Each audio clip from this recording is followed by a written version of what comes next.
So here we are going to continue with the few of the numericals of Google University Applied Thermodynamics and question paper. यहाँ पे पहला question दिया हुआ है आपको. In an ideal Brayton cycle, air from atmosphere at 1 atm and 300 Kelvin is compressed to 6 atm, and the maximum cycle temperature is limited to 1100 Kelvin. Okay, using a large air fuel ratio. Large air fuel ratio दिया हुआ है. If the heat supply is 100 megawatt, find the thermal efficiency of the cycle, work ratio, and power output. So you guys can यहाँ से आप आराम से यहाँ पे निकाल सकते हो. कैसे निकालोगे guys? And उसके लास्ट वाला एक्सर्जी फ्लो रेट दिया हुआ. So we have, आप लोगों ने सारा वीडियोस देख लिया था ऐसे गैस टरबाइन का Brayton cycle call of numerical वाला क्वेश्चन, न्यूमेरिकल वाला वीडियो. चलो मैं एक क्वेश्चन कभी करा ही देता हूँ, सब कराया हुआ वैसे. एनीवेज, तो ब्रेटन साइकिल में क्या होता है? What do we have in Brayton cycle? What are the different types of processes guys? क्या क्या है ऑल ऑफ यू?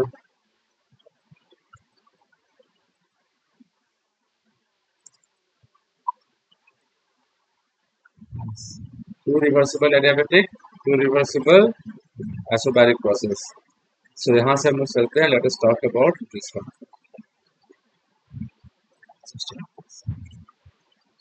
यहाँ से हम लोग अगर लेते हैं तो this is the first, this one, ये 1 to 2 हो जाएगा guys.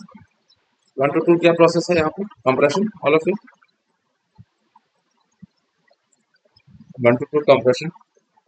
Then 2 to 3 is heat addition, isobaric heat addition, and 3 to 4 is asymptotic expansion in turbine, and we have 4 to 1 is heat rejection. तो हमारे पास यहाँ पे क्या दिया? Air from atmosphere at 1 atm, यानी कि P1 and T1 has been given to you. P1 is 1 atmospheric pressure 1 atm and E1 is 300 Kelvin. And compressed to pressure P2, यानी कि pressure P2 is equal to 6 atm दिया हुआ है. And the maximum cycle temperature, सब में से सबसे maximum cycle temperature कौन सा? T3. So T3 has been given to you as 1100 Kelvin. If the heat supply, यानी कि heat supply is equal to 100 megawatt, है ना? Clear all of you? ठीक है, 100 megawatt दिया है. Find the thermal efficiency of the cycle. So what we'll do guys, यहाँ पे thermal efficiency निकालने के लिए we have T1, we have T3. So we don't have T2 and we don't have T4. सबसे पहले क्या करेंगे guys all of you? What we will do here? Thermal efficiency याद है क्या होता है? कितना होता है?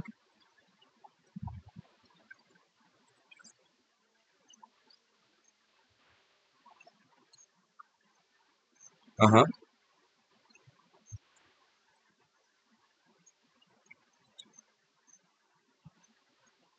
डायरेक्ट निकाल सकते हैं. यस, साइकिल एफिशिएंसी डायरेक्टली हमारे पास ऐसे आ सकता है. तो pressure ratio is given to you, RP is equal to, और यहाँ पे सिंस एयर स्टैंडर्ड साइकिल है तो डेफिनेटली आर गामा का वैल्यू जनरली यहाँ पे 1.4 होगा ना all of you. So RP is 6/1 यानी कि 6 है. और एफिशिएंसी ऑफ ब्रेटन साइकिल अगर आप लोगों ने पढ़ा है अच्छे से, अगर आपने इसका एक्सप्रेशन, क्योंकि आपका डेरिवेशन भी आता है क्वेश्चन इसका, derive the expression for thermal efficiency of Brayton cycle. So I'll have 1 minus 1 by RP, pressure ratio to the power gamma minus 1 by, है ना all of you? This is the efficiency of Brayton cycle. अगर याद है तो अच्छा बात है, नहीं याद है तो प्लीज पढ़ लो, कल एग्जाम है आप लोग का. So 1 minus 1 by RP का वैल्यू कितना? एग्जाम कल है ना, बोला 0.4 डिवाइडेड बाय 1.4. एफिशिएंसी कितना आ रहा होगा चेक करो एक बार all of you.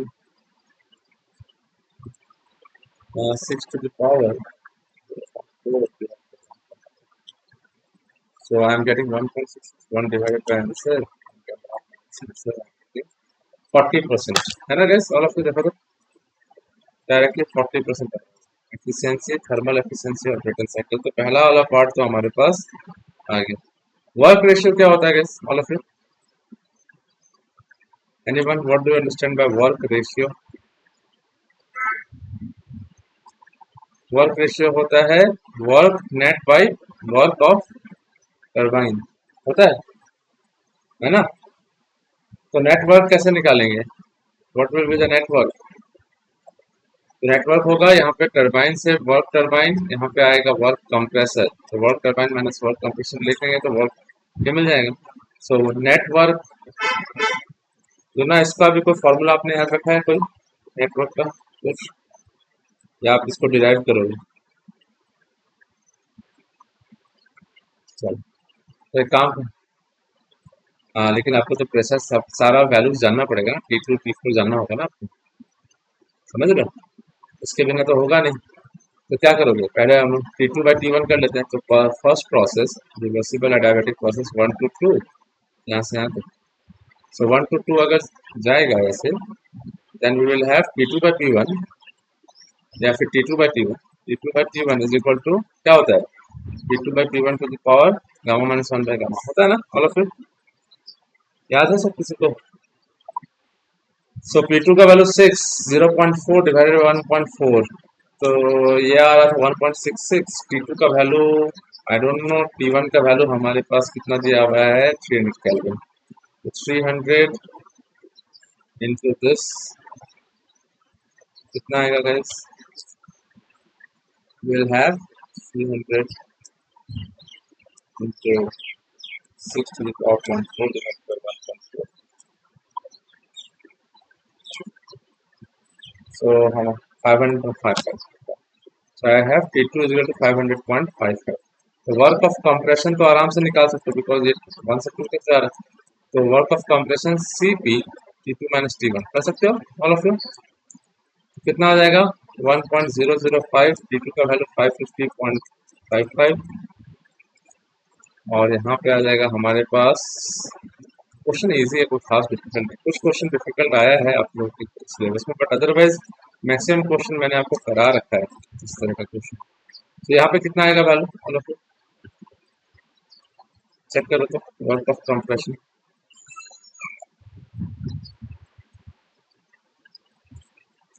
This is coming out to be 500, 550 है, 500 है क्या, सॉरी 500.55, वेरी सॉरी 500.55।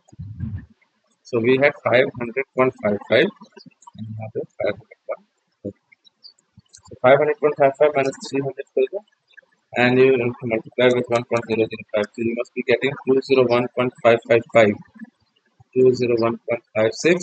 आंसर क्या होगा यूनिट, वेरी गुड। फिर वर्क ऑफ टरबाइन, अब 3 से 4 निकालना, so 3 से 4, so I have P3/T4 is equal to P3/P4 to the power gamma minus 1 by gamma, and 3 lies on 6, 3 lies on 6 ATM and 4 lies on 1 ATM, so P3/P4 is again 6, 0.4 by 1.4, so T3 का value is 1100 maximum temperature in the cycle. T4 ये आ जाएगा आपका, this will be coming out to be as 1100 divided by 6 to the power 14 divided by 1. This value is coming out as T4 का value कितना आ रहा है 659.27 kelvin. तो वर्क ऑफ टरबाइन निकल जाएगा यहाँ से, तो work of turbine is equal to 1.005, 1100 minus T4 is 659.27, 1100 minus answer and multiply by 1.005, so I'm getting 442.93। आ रहा है guys all of you,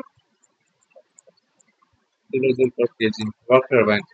तो वर्क नेट बाय वर्क टरबाइन अगर करोगे तो आपको वर्क नेट हो जाएगा work turbine 442.93 minus work of compression 201.56 divided by 442.93 minus 201.56 divided by 442.3. So you must be getting work ratio as 0.5449, so 0.545 around. Is it fine all of it?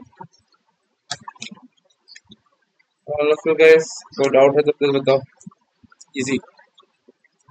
तो work ratio हो गया। Power output 100 megawatt का power output 100 megawatt का consume किया है, यानी कि it has been consumed in the rate of 100 megawatt. So efficiency of Brayton, actually तो कोई भी एफिशिएंसी क्या होता है, नेटवर्क आउटपुट डिवाइडेड बाय क्या होगा, हीट सप्लाई। तो ब्रेटन साइकिल का एफिशिएंसी 0.4 40% था। वर्क नेट, अगर वही rate of work heat supply in rate, तो heat supply in rate of heat supply 100 megawatt, तो 0.4 इंटू 100 मेगावाट कर दो, तो रेट ऑफ वर्क कितना आ जाएगा, देखिए ये आपके पास आ जाएगा 40 megawatt. Am I clear all of you? क्यों एफिशिएंसी किया था ना अभी थोड़ा देर पहले, एफिशिएंसी कितना किया 40%। तो यहाँ से हम लोगों को मिल गया और आउटपुट, ये किसी ने किया है अभी तक अच्छा से? All of you has anyone done this? कर पाया है किसी ने? एक्सर्जी फ्लो रेट कैसे निकालेंगे? How will you determine the exergy flow rate? Exergy का मतलब क्या होता है?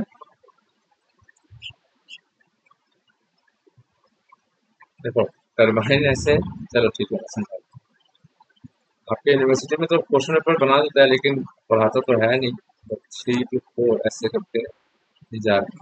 तो 4 से ये टर्बाइन जो है बाहर की तरफ जाएगा, तो बाहर का टेम्परेचर टी नॉट यानी कि 300 केल्विन है, और T4 का वैल्यू हम लोगों ने निकाला कितना, T4 का 659.27 659.27।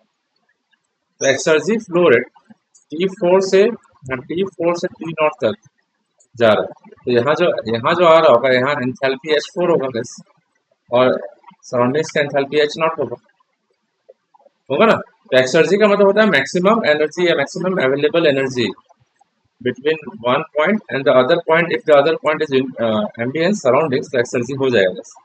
सो हमारे पास क्या आ जाएगा, exergy flow rate will be equal to H4 minus H1, H4 minus H0, enthalpy difference, इतना एनर्जी का वर्क मिलेगा, but while heat transfer is taking place from this to this T4 to T, उसमें एक entropy generation होगा, entropy change. Am I clear all of you? ठीक है, तो H4 minus H0 क्या हो जाएगा, M C P T4 minus T0। Entropy generation, जो रेट ऑफ एंट्रोपी जनरेशन यहाँ पे रेट के हिसाब से बात करते हैं, देखा जाएगा एंट्रोपी जनरेशन क्या हो जाएगा। यहाँ पे मास फ्लो रेट तो कुछ खास ऐसा दिया हुआ नहीं, तो एम सी पी नहीं करके सी पी कर दो, कोई दिक्कत नहीं। और हमारे पास ठीक है, तो mass flow rate of air, mass flow rate of air large using a large air flow, तो M C P work turbine work net इतना मिल रहा है, और यहाँ पे एयर फ्लो रेशियो। सो ठीक है, एक मिनट एक चीज देखता हूँ करके। ये है आपका किलो वाट में आएगा, यानी कि वर्क नेट कितना हो जाएगा 442.93 माइनस 201.56 241.37 वर्क नेट। एक चीज बता रहा हूँ आपको, हाँ work net is equal to 241.37 आ रहा है किलो जूल पर केजी। तो मास यानी कि एयर फ्यूल रेशियो, तो mass of air by mass of fuel बहुत ज्यादा है। It means what, mass of fuel is very very low compare to air, यानी कि जो मिक्सचर है जो सप्लाई हो रहा है, वो गैस जो हो रहा है वो एयर रिच ही है, एयर का ही वैल्यू ले लो, सीपी है सब, ये बोलना चाहते हैं। तो वर्क नेट क्या होगा, एम डॉट, ये तो वर्क नेट यानी कि स्पेसिफिक वर्क नेट मिल रहा है हमको, M dot mass flow rate of air into 241.37 equal to total आना चाहिए, टोटल नेटवर्क आना चाहिए कितना 40 मेगावाट। तो 40 megawatt is 40 into 10⁻³ kilowatt. Am I clear all of you? बोलो, किसी को डाउट है? यहाँ से mass flow rate of air निकाल सकते हो आप, तो mass flow rate of air कितना निकलेगा 40 इंटू 10⁻³ डिवाइडेड बाय 241.37। एक किसी ने किया है तो बताओ कितना आ रहा है। 41.37. So I'm getting this as 165.7 kg per second. Very huge amount of air flow. इस तरह से तो mass flow rate of air को भी अगर आप यहाँ पे ले लेते हो दिस, और एंट्रोपी जनरेशन क्या होता है, T4 से TA में जा रहा है, तो इसको क्या बोलते हैं, देखो entropy generation is change in entropy, TS is equal to mc/dt, तो it is del Q by T is ds, या फिर ऐसे लिखो TdS is equal to del Q, तो ds is equal to del Q by T. तो जो gases है exhaust gases वो एग्जॉस्ट में रिलीज किया जा रहा है T4 से T0 तक, उसका टेम्परेचर चेंज हो रहा है। So I can write down ds is equal to mc/dt by T, तो आई हैव इंटीग्रेशन कर दो तो चेंज इन, यही है चल रहा है हमारा।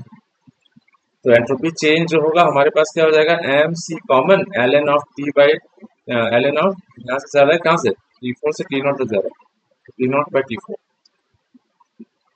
तो plus M C L N of T4 by T0 by T4, तो T0 is less than T4 है जनरली, तो इसको हम लोग मास कॉमन ले लिया, Cp T4 minus T0 plus Cp L N, plus की जगह माइनस कर दो Cp L N T4 by T0, तो T4 आपके पास है, T0 आपके पास है, T4 आपके पास है, T0 आपके पास है, C है आपके पास, मास भी है गाइस, तो जो भी आंसर आएगा आपका that will be your exergy flow rate.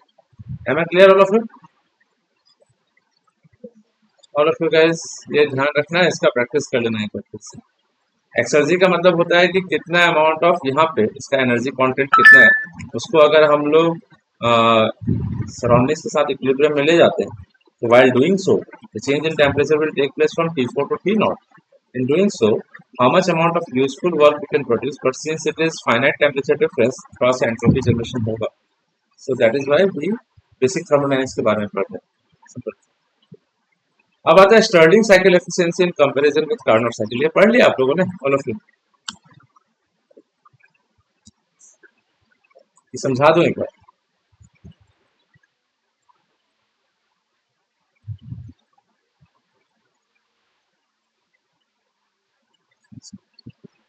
Stirling cycle थोड़ा कॉम्प्लेक्स है भी, है कि नहीं, और बात ऐसा है कि जब ये साइकिल को, मैं क्वेश्चन पूछने का मतलब क्या है सिलेबस की यूनिवर्सिटी से, कि भाई एक बात बताओ, स्टर्लिंग साइकिल जब यूज में है ही नहीं, it has been taken over by auto and diesel, now it is obsolete, तो हम लोग पढ़ क्यों रहे, पहला बात, if it is not in use practical use, then definitely why we are studying it, we should study about something more about recent developments, electric vehicle के बारे में पढ़ लो, कोई दिक्कत नहीं। स्टडिंग एनीवेज, स्टडिंग साइकिल में क्या होता है कि टीएस डायग्राम ड्रॉ करते हैं, तो पीवी और टीएस दोनों ड्रॉ करते हैं, sorry, so let us draw both PV and TS. ये क्वेश्चन का आपका स्टडिंग साइकिल का क्वेश्चन था ना, याद है आप लोग को, कॉलेज में दिया है, प्रीवियस ईयर्स में दिया हुआ है, all of you do remember, है ना। तो स्टडिंग साइकिल में क्या क्या प्रोसेसेस होता है बोलो, दो आइसोथर्म होता है ना, two isotherms and to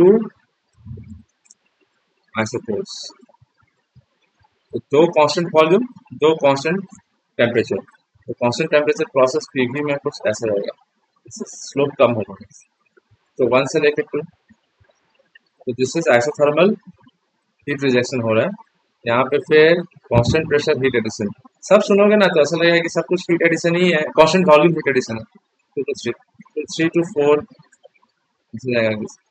3 to 4 is isothermal heat addition again, फिर एक्सपेंशन होना पड़ेगा वहां पे, इसमें हीट एडिशन के साथ ही एक्सपेंशन होते चला जाएगा, ये ऐसा। फिर आता है आपके पास, ध्यान से सुनना, फिर टीएस डायग्राम ड्रॉ करते, तो ये ठीक है। अब मैं आपको समझा देता हूँ यहाँ पे क्या है कि this is a temperature constant, volume constant, तो हो गया टू आइसोथर्म्स।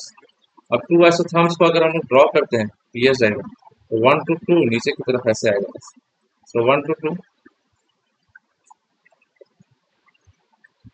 तो 1 to 2 ऐसे हो गया, फिर 2 to 3, two two three constant volume, तो constant volume line TS diagram में कुछ ऐसे दिया जाता है, देख लेना, पे अटेंशन एवरीवन। तो टू टू थ्री कुछ ऐसे दिया जाता है। इस बार रेफ्रिजरेशन पढ़ा है क्या आप लोग को, ऑल ऑफ यू, ना? सिलेबस में था लेकिन, है कि नहीं? मेरे हिसाब से था, देखा है मैंने। मैंने जितना देखा है कि साइक्रोमेट्री ये सब कुछ था, पता नहीं क्यों नहीं देते हैं लोग ऐसे होते हैं। ठीक है। तो ये हमारा कांस्टेंट वॉल्यूम आइसोथर्म आइसोथर्म। अब देखो हीट सप्लाई इसमें भी कुछ हो रहा है, इसमें और इसमें भी कुछ हो रहा है, इसमें हीट रिजेक्शन हो रहा है, इसमें हीट रिजेक्शन हो रहा है, हीट सप्लाई। कांस्टेंट वॉल्यूम में हीट सप्लाई करोगे तो टेम्परेचर बढ़ जाएगा, फिर कांस्टेंट कांस्टेंट टेम्परेचर पे भी हीट सप्लाई कर रहे होगे तो एक्सपेंशन करना पड़ेगा, इसी एक्सपेंशन से हम लोग वर्क आउटपुट ले लेंगे, इससे दिमाग खराब होता है आपका स्टडी। तो कांस्टेंट वॉल्यूम पे अगर हीट सप्लाई करो तो टेम्परेचर बढ़ा, प्रेशर बढ़ गया, भाई कोई दिक्कत नहीं। तो जैसे मैक्सिमम टेम्परेचर बढ़ा, उस टेम्परेचर पे कांस्टेंट रख रहे हैं, तो कांस्टेंट टेम्परेचर यानी कि ध्यान से सुनोगे, अगर हम लोग टेम्परेचर को कांस्टेंट रखना है बात, और ये पिस्टन है और यहाँ से हीट सप्लाई करना है मुझे, हीट सप्लाई करना, ध्यान से सुनना, हाँ।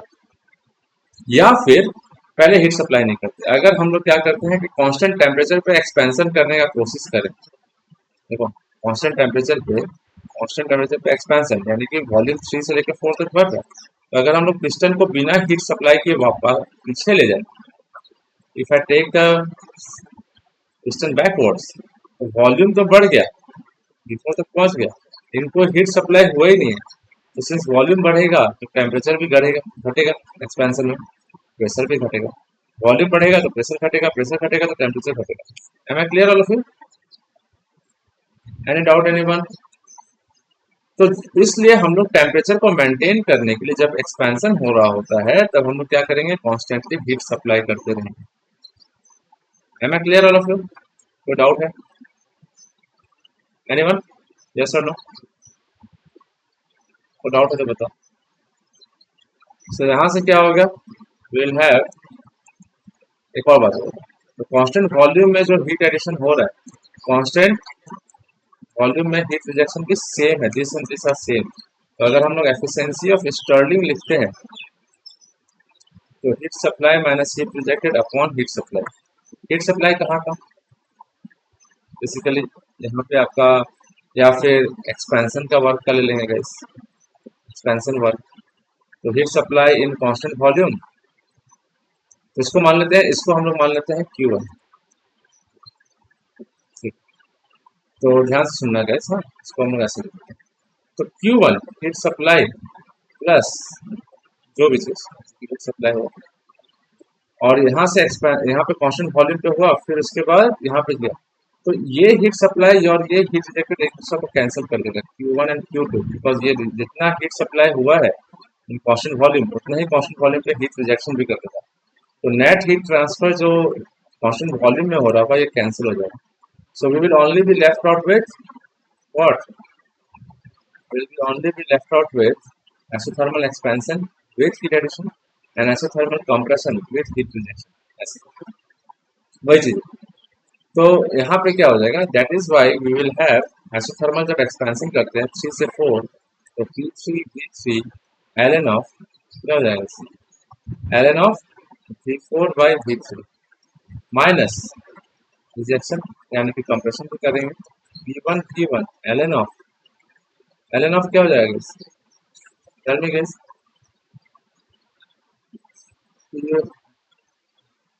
V1 बाई V2, और नीचे वही आ जाएगा जितना सप्लाई। देखो क्या होता है, Q is equal to delta U plus W, अगर आइसोथर्मली आइडियल गैस में करते हैं, if I take ideal gas, तो heat supply in constant temperature, और ये होता है CV delta T plus W, तो CV डेल्टा T तो जीरो हो जाएगा क्योंकि आइसोथर्मल है, temperature is equal to constant में डेल्टा T जीरो, तो इंटरनल एनर्जी चेंज होगा ही नहीं, तो जितना वर्क करेगा उतना ही हीट सप्लाई भी होगा, समझ रहे हो, या फिर जितना हीट सप्लाई करेंगे उतना वर्क कर जाएगा। तो यहाँ पे हीट सप्लाई का रिलेशन जो लिख रहे हैं वो ऐसे लिखे हैं, और ये हीट रिजेक्शन का है, इसको ऐसे लिख रहे हैं, तो हीट सप्लाई नीचे कितना P3 V3 ln of V4 by V3, ऐसे लिखते हैं। Am I clear all of you? किसी को डाउट है तो बताओ यहाँ पे, if there is any doubt let me know. तो यहाँ से क्या हो जाएगा इस what we will have L N, देखो ये एल एन जो है एल एन वी फोर, तो वी फोर और वी वन सेम है और वी टू और वी थ्री भी सेम है।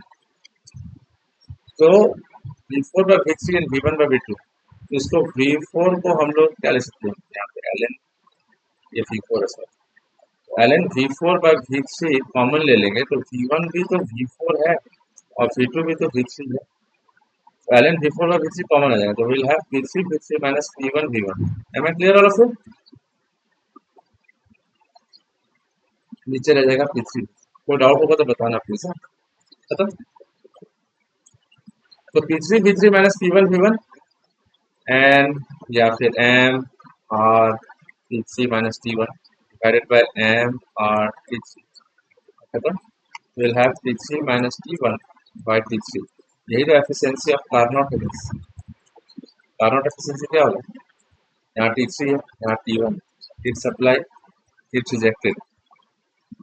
कार्नोट पॉइंट ऑल फिर एफिशिएंसी ऑफ कार्नोट क्या हो जाएगा, है ना, one minus T one by T three.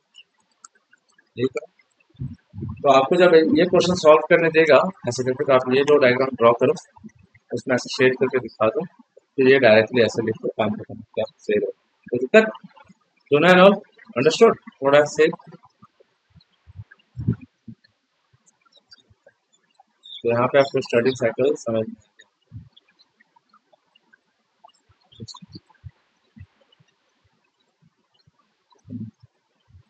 ये क्वेश्चन तो वीक नेशन से दिया हुआ है, ये क्वेश्चन मैंने कराया भी था इसमें, if I am not wrong I have done this question in your ऐसी इंजन का पार्ट, लेकिन फिर भी मैं करा देता हूँ एक बार आपको, ठीक है। Please pay attention everyone. Find out the speed at विच, ये क्वेश्चन आया आप लोग को ना एग्जाम में, speed at which a four cylinder engine using natural gas can develop a brake power of 50 kilowatt working under the following conditions। Brake power दिया हुआ है, एयर फ्यूल या air gas ratio n/1, calorific value दिया हुआ है, compression ratio n/1, volumetric efficiency 70%, indicated thermal efficiency 35%, total volume of the engine 2 litres. ये question मैंने कराया था, आप लोग को याद है? देखा है आपने वीडियो? बोला देखा है या याद नहीं है? अभी कर लिया है, सॉल्व हुआ? कितना आया आंसर आपका?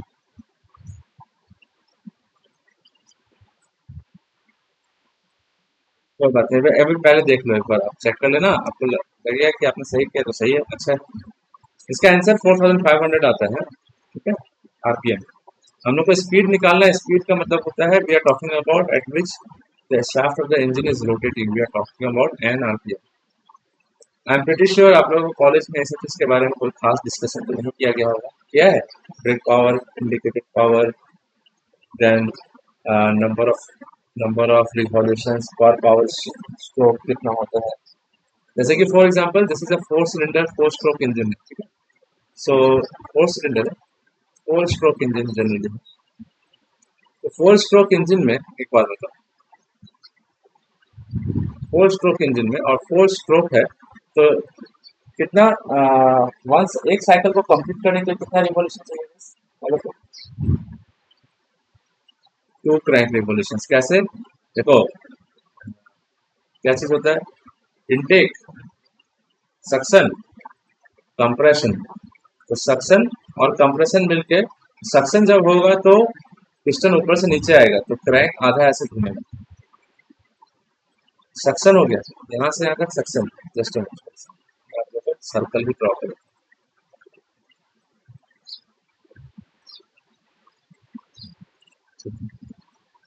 तो यहाँ से यहाँ तक आधा जो है वो सक्शन होगा, सक्शन। तो सक्शन होगा तो हाफ अ रिवॉल्यूशन। तो सक्शन के बाद आता है कंप्रेशन, सक्शन के बाद आएगा आपका कंप्रेशन। सक्शन और कंप्रेशन मिलके वन रिवॉल्यूशन, ये हो गया वन रिवॉल्यूशन। फिर उसके बाद इग्निशन हो गया, हीट सप्लाई हो गया तो एक्सपेंशन होगा, सक्शन कंप्रेशन। फिर उसके बाद एक्सपेंशन आएगा तो नीचे जाएगा पिस्टन, फिर आएगा एग्जॉस्ट, फिर से एक सर्कल, ठीक है। तो फिर से यहाँ पे क्या होगा, expansion, this is expansion, and then we will have exhaust, this will be exhaust. तो एक रिवॉल्यूशन इसमें, वन फुल रिवॉल्यूशन इसमें, सेकंड फुल रिवॉल्यूशन इसमें, यानी कि एक पूरा साइकिल को कंप्लीट करें। This comprises one cycle of operation. करने के लिए 2 टाइम्स रिवॉल्यूशन देना पड़ता है, तो टू रिवॉल्यूशन देना पड़ता है ना, क्लियर। लेकिन 2 रिवॉल्यूशंस में सिर्फ एक ही जो स्ट्रोक है वो पावर स्ट्रोक है ना guys, all of you, am I clear all of you guys. और 2 रिवॉल्यूशंस में सिर्फ वन टाइम ही हीट सप्लाई होता है, वन माने एक बार ही, यानी कि एक ही रिवॉल्यूशन में हीट सप्लाई होगा, कंप्रेशन के तुरंत बाद हीट सप्लाई होगा। तो यहाँ पे भी आपको कुछ दिया हुआ है, ध्यान से सुनना। हाँ, तो आपको दिया हुआ है क्या क्या चीज, तो volume of the total engine of the volume देखो कैसे करेंगे।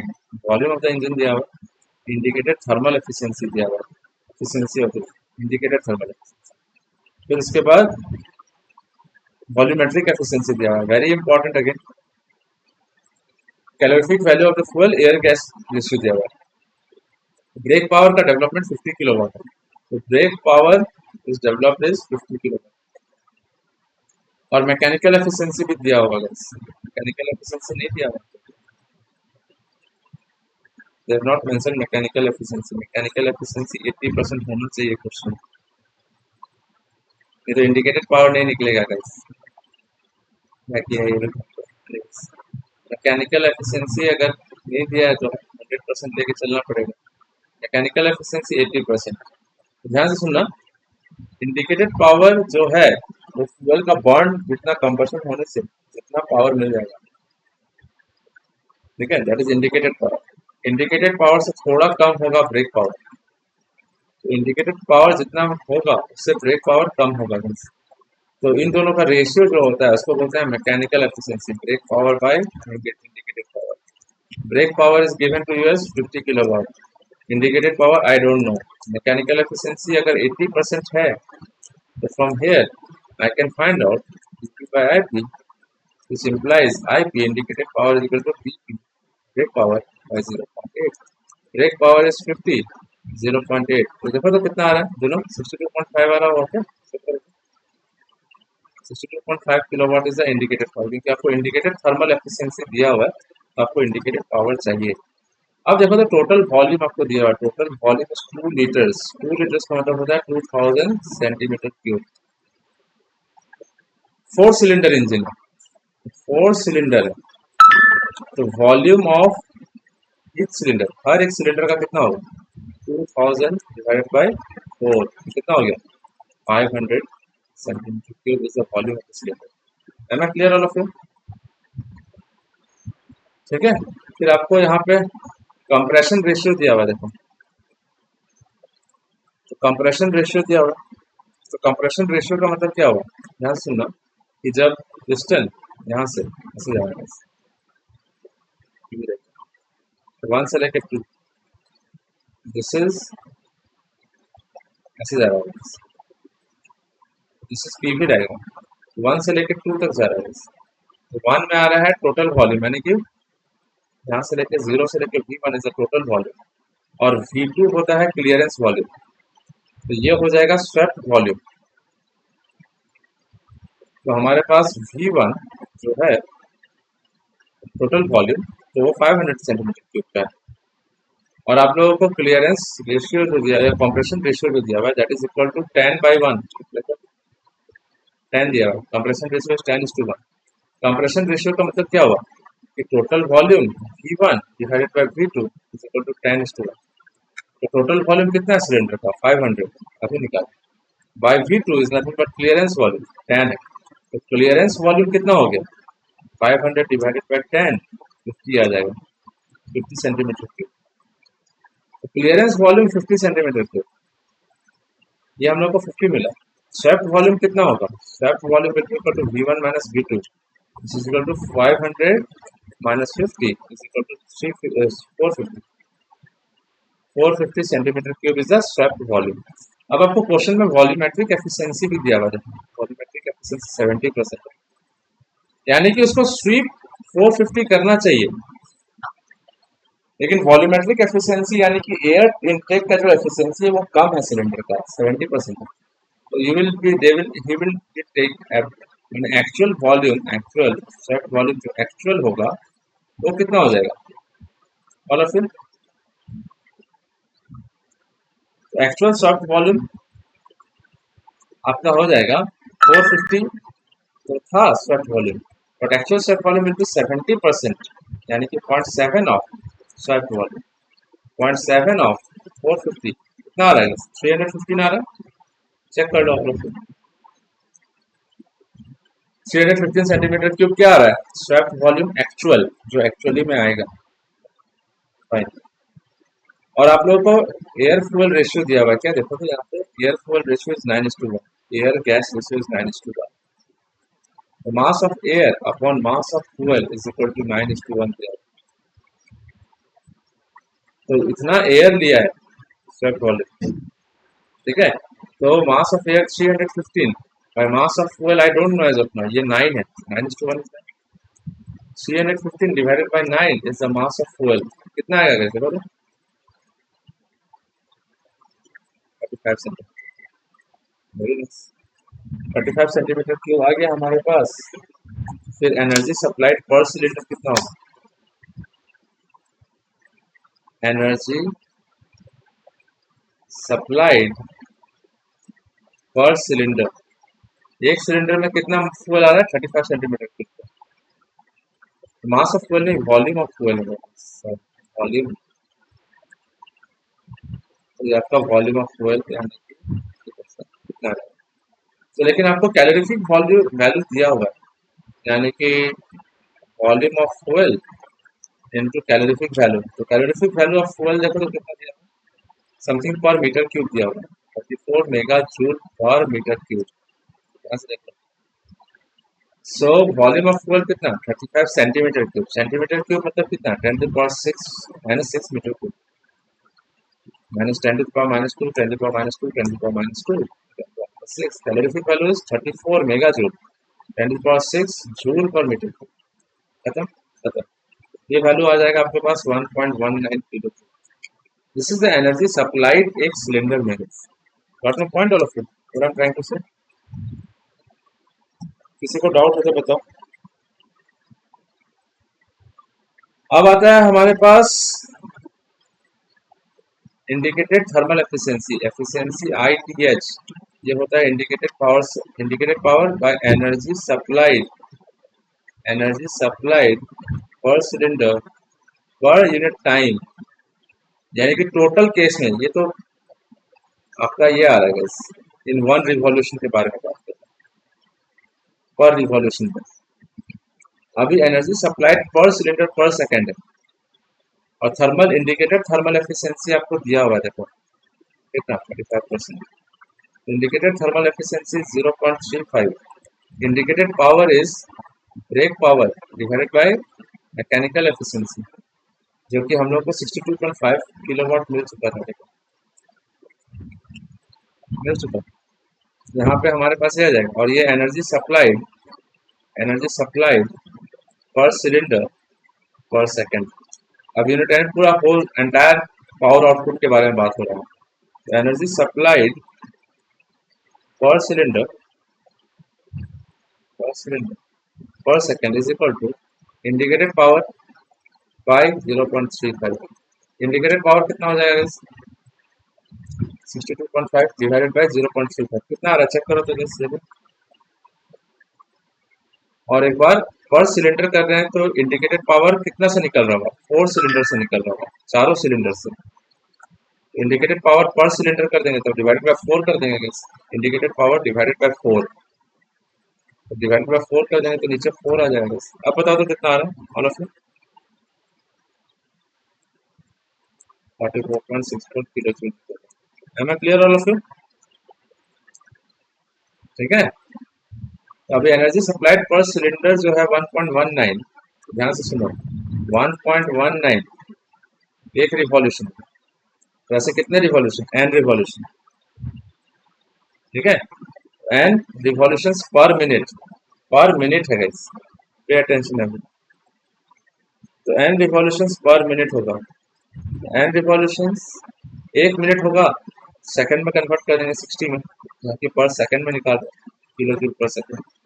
तो 1.19 एक रिवॉल्यूशन, अगर एन रिवॉल्यूशन हुआ तो into N revolution per minute है, तो पर मिनट को सेकंड में कर दे 60, और एनर्जी सप्लाइड 2 रिवॉल्यूशन, यानी कि अगर इंजन 1000 रिवॉल्यूशन पे चल रहा होगा तो 500 रिवॉल्यूशन में ही हीट सप्लाई होगा आधा।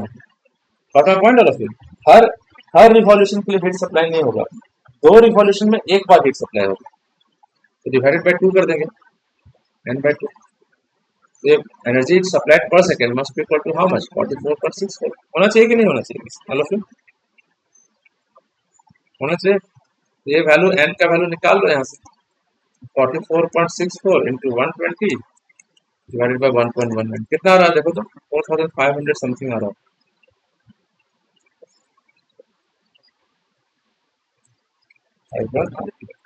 यही आंसर निकालना, just master question, this is the one that is government examination. फिर आपका आता है टू स्टेज कंप्रेशन, ये किया है आपने अच्छे से, बहुत लोगों को डाउट है इसमें, जबकि मैंने ये कुछ पढ़ाया था और आप लोगों को दिखा देता हूं। तो आपने अगर ध्यान से दिया होगा तो ये रेसिप्रोकेटिंग कंप्रेसर है गाइस, इसमें पीवी टू द पावर 1.3 के हिसाब से चल रहा है, एन का वैल्यू 1.3 दिया हुआ है परफेक्ट इंटरकूलिंग के लिए, ठीक है।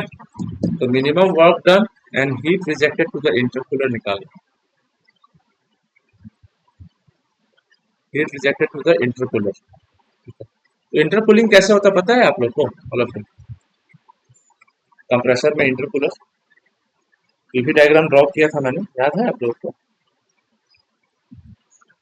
आई होप यू रिमेम्बर दिस, ठीक है। Perfect intercooling takes place two stage compressor, the law of compressor, यहाँ पे आपको कोई वॉल्यूमेट्रिक एफिशिएंसी या फिर क्लियरेंस वॉल्यूम के बारे में कुछ नहीं मेंशन किया हुआ गाइस। सो हम लोग पीवी डायग्राम अगर ड्रॉ करते हैं, हाँ सुनना गाइस, हाँ वेरी सॉरी। और जो ना आपका जो ऑक्टेन वाला जो नंबर है ना, ऑक्टेन फ्यूल वाला जो है, उसको मुझे भी एक बार देखना पड़ेगा एक बार ना, I also don't remember much, इसलिए मैं उसको उस क्वेश्चन को अभी I just try to solve this question after lunch, ठीक है। दोनों ऑक्टेन नंबर उसका सॉल्यूशन मिलता है, मैं करके निकालता हूँ, देखता हूँ, I have to go through few things, याद नहीं कभी कभी दिमाग से निकल जाता है, so I will do that, I try to solve. ये पीवी डायग्राम, पीवी डायग्राम में क्या हुआ कि यहाँ से आया,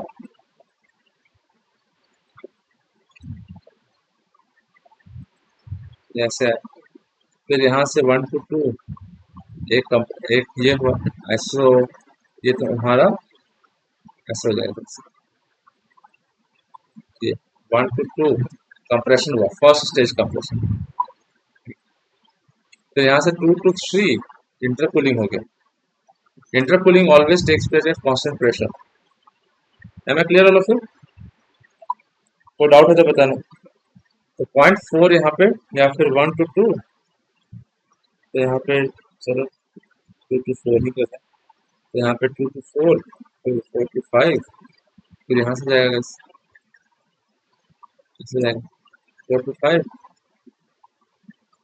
4 to 5, 5 to 6, 6 to यहाँ पे 7, ये 8, 3 लिखना चाहिए था, बट एनीवेज कभी मैंने समझाया हुआ कुछ तो मैं जितना देख रहा हूँ अपना खुद को समझाया हुआ चीज में मैं देख रहा हूँ, तो मैंने शायद ऐसे कर रहा हूँ, this is this, this is this, this is anti clockwise घूमेगा। और 4 and 1 परफेक्ट इंटरकूलिंग है, T4 is equal to T1 होता है बस, क्योंकि इंटरकूल करने का मतलब क्या हुआ कि पहला स्टेज और दूसरा स्टेज के बीच में, पहला स्टेज को कम करने के बाद दूसरा स्टेज में आते हैं, जैसे कि गैस टरबाइन में भी इंटरकूलिंग किया जाता है कंप्रेसर में, आपने अगर देखा होगा तो ब्रेटन साइकिल में, तो ब्रेटन साइकिल में बीच में कहीं इंटरकूलिंग बताया था मैंने आपको ऐसे, ठीक है। तो यहाँ पे ऐसे, तो यहाँ पे कंप्रेशन किया 1 to 2, तो 2 to 3 यहाँ आना चाहिए, 3 and 1 जो है वो कांस्टेंट लाइन पे, कांस्टेंट टेम्परेचर पे, 2 to 3 जो है वो इंटरकूलिंग बोलते हैं, 3 to 1, 3 to 4 ऐसे जाएगा, फिर ऐसे करके यहाँ से ऐसे आएगा, तो this is called intercooling. Intercooling is done in case of compressors to reduce the amount of work input.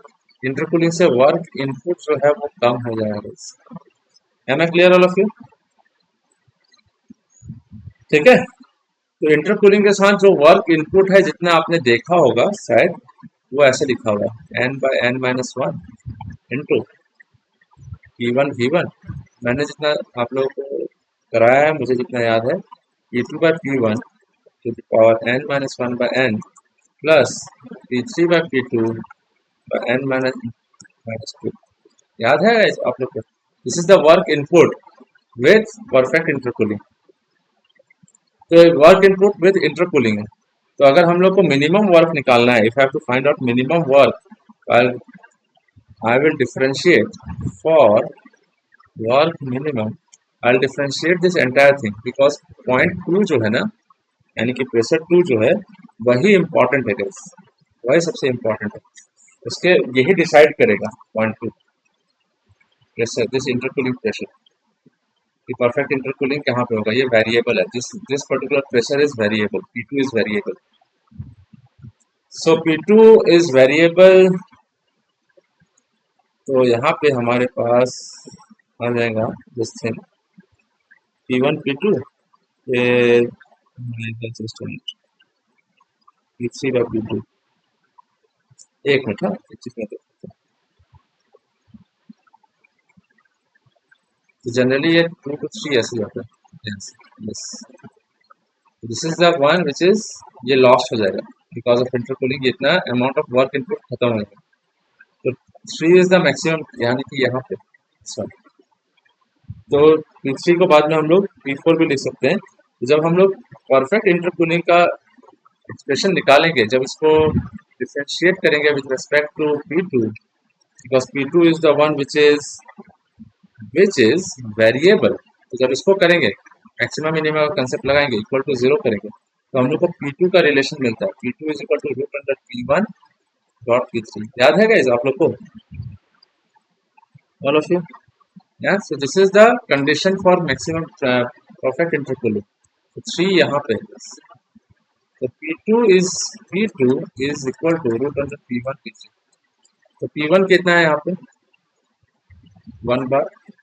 The air compressor is delivered at 9 बार, यानी कि P3 जो है वो 9 बार पे और P1 जो है 1 बार पे। तो 1 बार और 9 बार के बीच में इंटरकूलिंग करना होगा। तो परफेक्ट इंटरकूलिंग के लिए P2 का value is equal to 1 into 9 root under 9 is equal to 3 bar. 3 bar पे इंटरकूलिंग करेंगे। Am I clear all of you?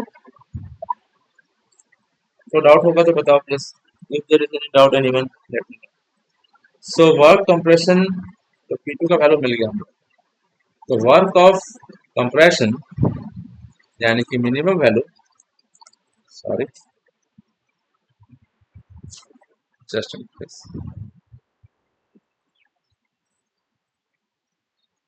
so in this case just anyways, so work of compression यानी कि minimum value जो होगा, आप इसका derivation करके देखना, तो वैसे एक बार इसको, इसका आएगा आपको P2 के टर्म्स में डिफरेंशिएट करना, कोई दिक्कत नहीं, बाकी P1 एंड P3 बाहर आ जाएगा कॉमन कांस्टेंट हिसाब से। जैसे कि ये रहा P2 to the power n minus one by N plus 1 by P2 to the power n minus one by n, ऐसे आ रहा है।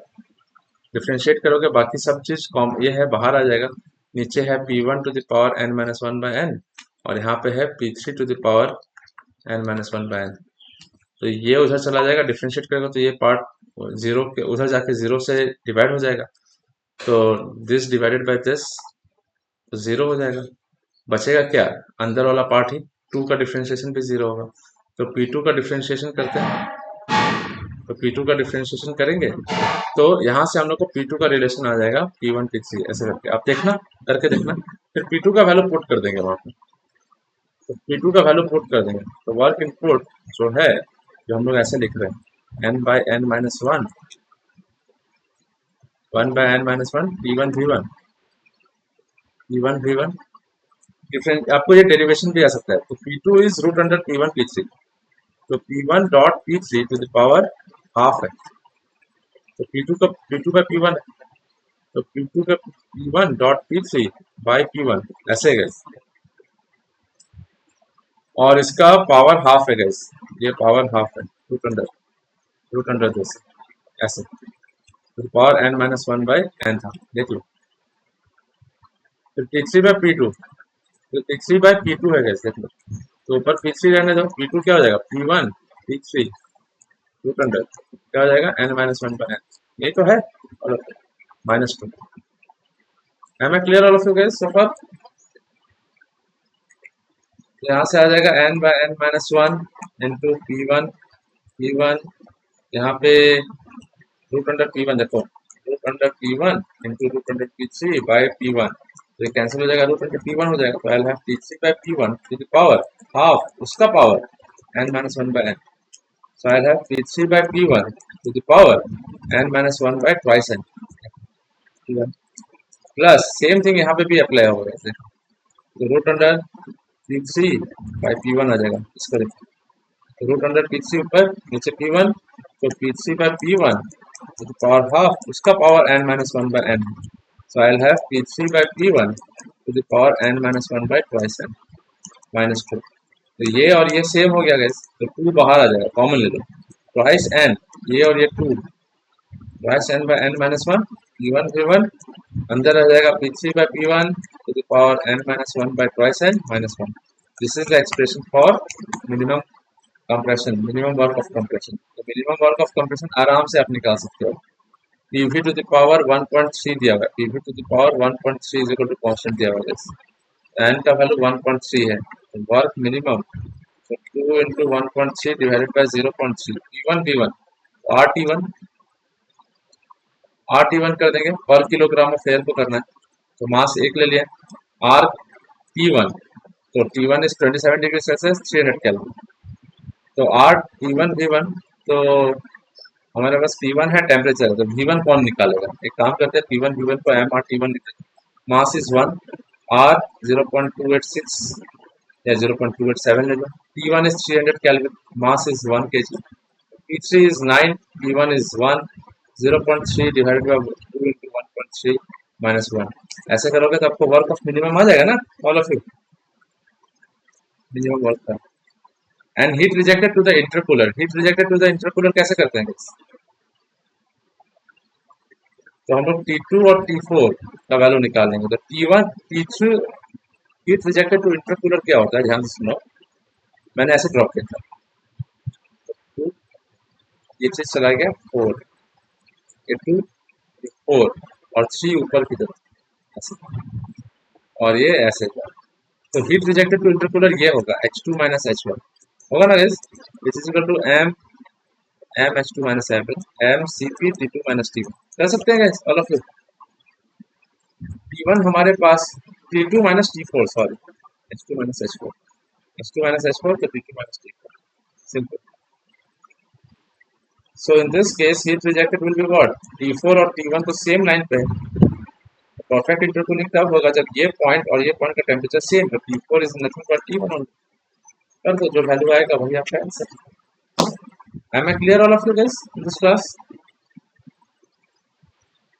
ठीक है, मैं ये अभी आपके अपलोड कर दूंगा आप लोगों के लिए काइंडली, और आपका दूना जो आपका जो क्वेश्चन है, एक था मीन इफेक्टिव प्रेशर वाला, वो क्वेश्चन आपका डायरेक्टली फॉर्मूला से सेव होगा, लेकिन क्वेश्चन ही आधा दिया हुआ है, 1 bar is given but they have not said anything about the upper pressure limit, यानी कि 40 बार, तो 40 बार ही तो मिसिंग है, वही नहीं रहेगा तो सॉल्व कैसे करेंगे, how we will be able to know the pressure ratio if the upper pressure is not, है ना, कंप्रेशन रेशियो तो है हमारे पास, बट प्रेशर कंप्रेशन रेशियो 5 दिया हुआ है, लेकिन प्रेशर रेशियो तो नहीं मालूम चलेगा, तो कैसे कैसे निकालेंगे, दैट इज इट।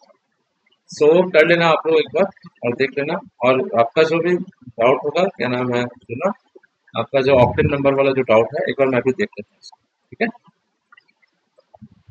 हाँ, बोलो।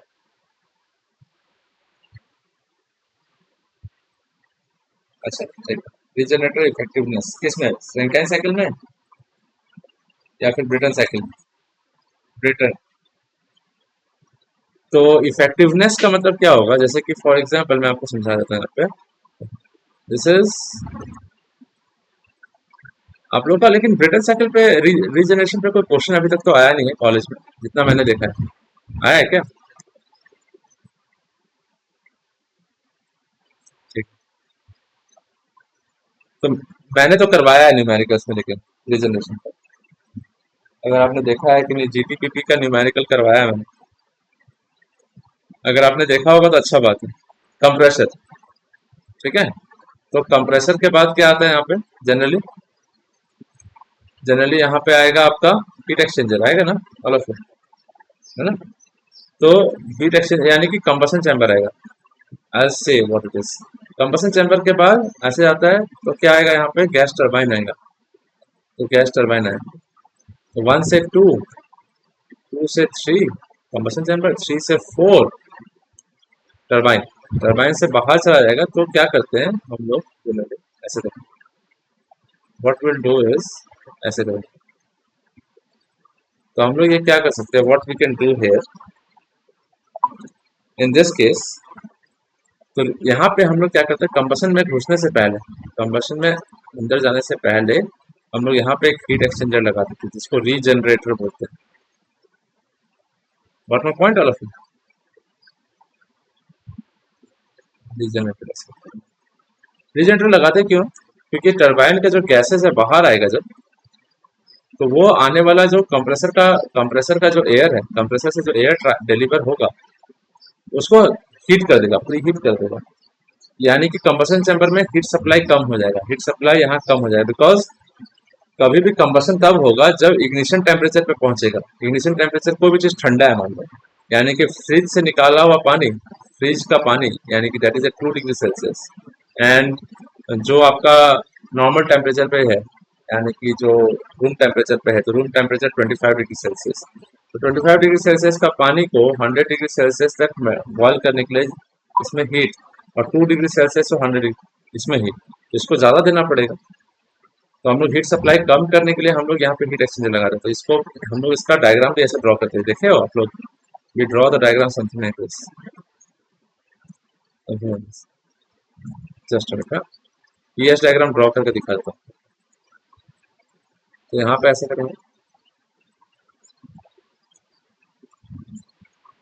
अगर आप लोगों ने टरबाइन का, गैस टरबाइन का वीडियोस नहीं देखा है ठीक से, तो उसमें रीजनरेशन का क्वेश्चन कराया हुआ है, 2 to 3, 3 to 4, और यहाँ पे ऐसे चला जाता है 4 4, यही 4 का टेम्परेचर को बाहर ले जाते हैं गैस, तो 0.5 आ जाता है। Am I clear all of you? तो हीट सप्लाई पहले 2 से 3 होना चाहिए था, अब 5 से 3 होगा। तो 2 से यहाँ पे 5 आ गया, ये 4 है, ध्यान से देखो। तो इफेक्टिवनेस, या फिर हीट रीजनरेटर जो है इस केस में, यानी कि कितना सप्लाई है, कितना हीट ट्रांसफर हुआ, एक्चुअल हीट ट्रांसफर कितना हुआ, T5 माइनस T2 हुआ ना, ऑल ऑफ इट बोलो। देखो, अगर ये T2 जो है, अगर 100% इफेक्टिवनेस होता, देखो effectiveness of heat exchanger, Q Q actual by Q max, Q actual यानी कि T2 से T5 तक टेम्परेचर इंक्रीज हो रहा है, हीट ट्रांसफर यहाँ पे हो रहा है। कौन सप्लाई कर रहा है? Exhaust gases of the turbine. यहाँ पे देखो हीट ऐसे ड्रॉप करता है, तो exhaust gases of the turbine ऐसे आया, तो 0.4 ये, और यहाँ से T2 जा रहा है, टेम्परेचर T2, उसको हीट कर रहा है। अगर ये टेम्परेचर भी T4 तक के बराबर हो गया तब क्या होगा?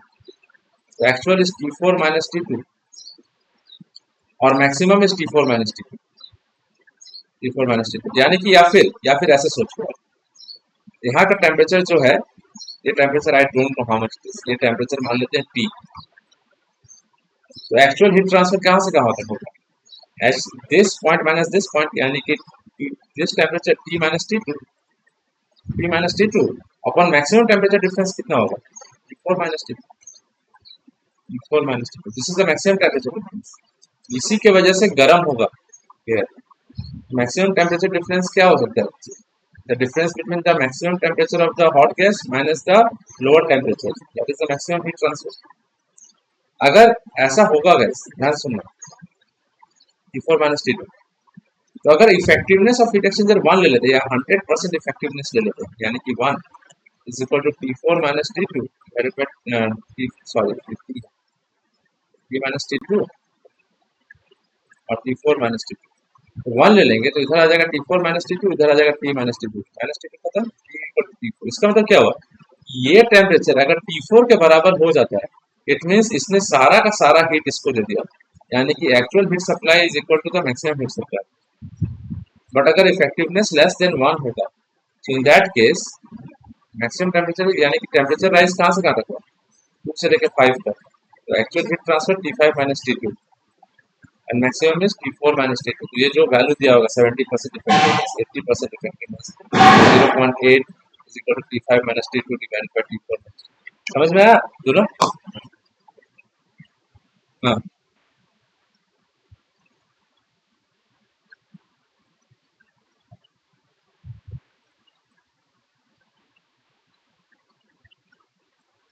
तब तो तब तो तब तो यहाँ पे ऐसा है, ये T2 गैस होगा, ठीक है, और यहाँ पे आपका ऐसा है T4 gas.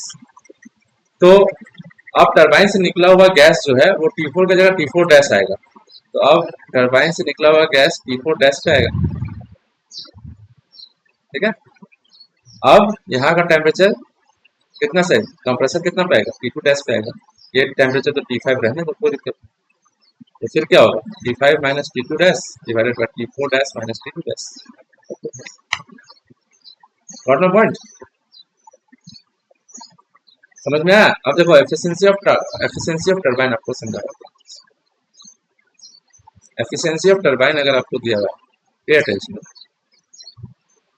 Efficiency of turbine आपको यह दिया हुआ है, कंप्रेसर का एफिशिएंसी दिया हुआ है अगर आपको, तो यहाँ पे तो टरबाइन का एफिशिएंसी दिया है, ये T4, ये T3, ये T4 डैश।